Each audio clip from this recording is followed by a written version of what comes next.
जय गुरुदेव, जय गायत्री माता। विवेक ज्ञान से संभव है संस्कारों का विनाश।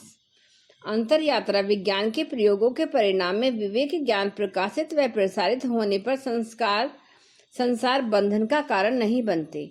इसमें आगे डॉक्टर प्रणव पंड्या जी ने लिखा है कि इस अवस्था में जो संस्कार बने और बचे रहते हैं उनकी स्थिति भुने हुए बीजों की तरह रहती है। सामान्य क्रम में बीज उचित परिस्थितियां पाकर अंकुरित होते हैं। प्रत्येक स्वस्थ व सामान्य बीज में यह संभावना हमेशा रहती है कि यदि उर्वर भूमि उचित मात्रा में जल, वायु, समुचित मात्रा व सही समय व सूर्य का प्रकाश व ऊष्मा मिले तो वह अंकुरित व विकसित होकर पौधे व वृक्ष का रूप धारण कर सकता है। प्राय ऐसा होता भी है, लेकिन यदि उसी बीज को भून दिया जाए तो वह दग्ध बीज किन्हीं परिस्थितियों में अंकुरित न वह विकसित नहीं हो सकता। दग्ध बीज के लिए हम कितनी ही अच्छी परिस्थितियां जुटा लें, लेकिन उसमें अंकुरण संभव नहीं। उर्वर भूमि, जल की नमी, सुखद वायु व सूर्य का प्रकाश व ऊष्मा, ये सब मिलकर भी उसे न तो अंकुरित कर सकते हैं और न ही विकसित कर सकते हैं। ठीक यही स्थिति विवेक ज्ञान का प्रकाश होने पर संस्कारों की ही हो जाती है। उनके कारण नए संस्कार या कर्म बंधन का जन्म संभव नहीं रह जाता। विवेक ज्ञान प्राप्त करने वाले योगी को समाधि के अंतराल में दूसरे पदार्थों का ज्ञान पूर्व संस्कारों से होता है। इसका तात्पर्य यह है कि वह अपने व्यक्तित्व के अनुसार सामान्य सांसारिक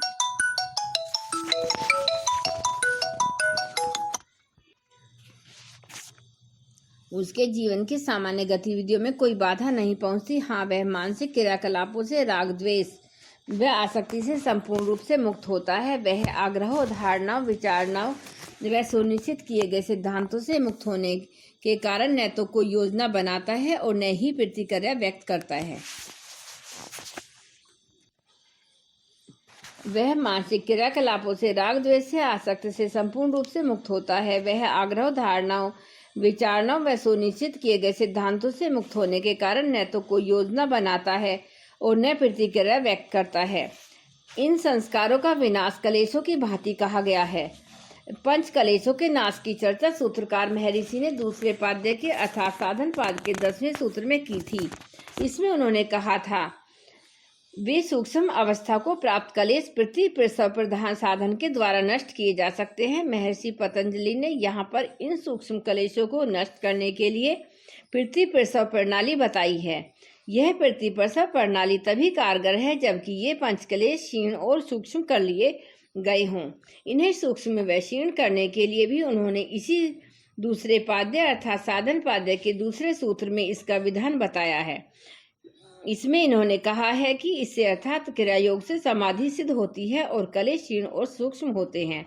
अब इस प्रकरण में महर्षि भी संस्कारों के विनाश के लिए कलेश के नाश करने की विधि को उपयोगी बताते हैं। यहाँ विचारणीय तत्व यह है कि ये संस्कार नष्ट तभी होंगे जब कलेशों की भांति क्रिया योग से प्राप्त विवेक ज्ञान द्वारा दग्ध बीज की भांति हो गए हों। जब तक इन्हें दग्ध नहीं किया जाता और कलेशों को सूक्ष्म में क्षीण नहीं किया जाता, तब तक इन्हें नष्ट नहीं किया जा सकता। अर्थात पृथ्वी प्रसव प्रणाली का उपयोग इसी अवस्था को प्राप्त होने पर भी किया जा सकता है। पृथ्वी प्रसव बहुत महत्वपूर्ण प्रणाली है। यह प्रक्रिया के कारण में फिर से समावेश होना, कार्य को कारण तक लौटा लाना, इससे प्रत्यावर्तन की प्रक्रिया भी कह सकते हैं। पश्चिम में एक वैज्ञानिक हुए हैं, जेनोवा। इन्होंने प्राइमल थेरेपी की खोज की है। उनकी यह प्राइमल थेरेपी पृथ्वी प्रसव का ही अंग है। जेनोवा अपनी इस चिकित्सा में सिखाते हैं कि बचपन तक की वापसी। उनका कहना है कि यदि कोई बात होती है मुश्किल, तो फिर लौटना उसके स्रोत तक, यहाँ जहाँ से यह आरंभ हुई, क्योंकि किसी भी समस्या का संपूर्ण व सार्थक समाधान तब तक संभव नहीं है जब तक उसकी जड़ तक न उतरा जाए। परिणाम सुलझाए जा नहीं सकते, उन्हें कारण तक लौटाया जा सकता है। यह ऐसा प्रतीत होता है जैसे एक वृक्ष, और यदि हम नहीं चाहते उसको होना, हम केवल उसकी टहनियों को काट जाते हैं, पत्तियों को काट जाते हैं, तो ये टहनियाँ और पत्ते फिर से फूट पड़ेंगे। आखिरकार जड़ों तक जाना ही पड़ेगा। जेनोवा ने जब इस विधि की खोज की तो संभवतः उन्हें पता भी न होगा कि उनकी इस विधि को अधिक में संपूर्ण व प्रभावकारी ढंग से महर्षि पतंजलि हजारों वर्ष पूर्व खो चुके हैं।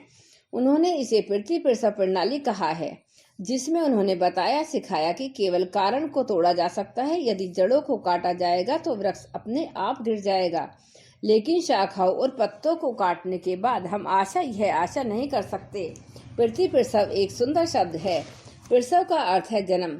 जब कोई बच्चा पैदा होता है तो उसे कहते हैं प्रसव। पृथ्वी प्रसव का मतलब है हम फिर से स्मृति में उत्पन्न हुए और अपने जन्म तक लौट आए। उस प्रघात तक जब कि हम उत्पन्न हुए थे उसे हम जीते हैं। याद रखने की बात यह है कि हम उस क्षण को केवल याद नहीं करते बल्कि उसमें जीते हैं। कुछ इसी तरह की पंच कलेशों व संस्कारों के साथ ही करना होता है। उन अंतिम कलेश है अभिनिवेश, जीवन की लालसा और प्रथम अविद्या, जागरूकता का अभाव। अंतिम को विसर्जित होना, प्रथम तक। अंतिम को ले जाना है प्रथम तक। पतंजलि कहते हैं कि पीछे की ओर जाओ। आखिर हम जीवन से चिपकते क्यों हैं? क्योंकि आसक्तियां हैं। राग द्वेष का अंबार भरा है हमारा मन अंतःकरण में। हाँ, और यह राग द्वेष सिर्फ इसलिए है क्योंकि इसे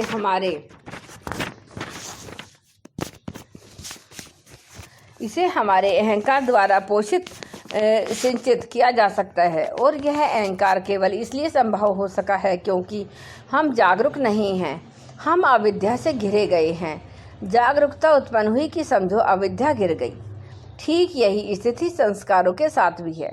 संस्कार हमारी गहरी स्मृतियां ही हैं।